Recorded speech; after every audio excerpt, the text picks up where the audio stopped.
Bonjour et bienvenue à notre condensé financier quotidien du mercredi. Voici ce qui fait la une sur les marchés aujourd'hui.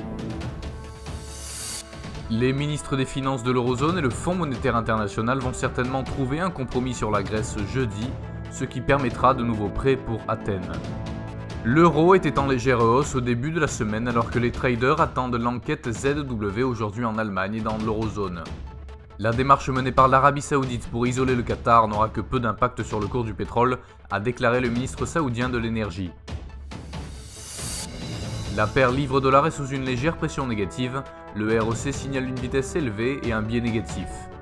La paire dollar-yen est sous une forte pression négative, le RSI signale la vente. Le cours de l'or est sous une légère pression positive et l'élan positif augmente, haute volatilité attendue.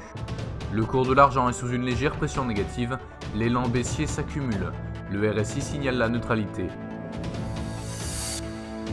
Les projections économiques du FOMC aux États-Unis seront publiées à 18h GMT, la production industrielle de l'Eurozone à 10h GMT, la production industrielle du Japon à 4h30 GMT, l'indice des prix à la consommation en Allemagne à 6h GMT, l'évolution du nombre de chômeurs en Grande-Bretagne à 8h30 GMT et la décision de la Fed sur les taux d'intérêt à 18h GMT.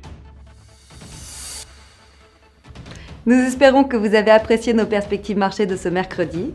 Nous vous souhaitons de la part de toute l'équipe une journée productive sur les marchés. N'oubliez pas de vous connecter demain matin pour les dernières nouvelles et événements des marchés financiers.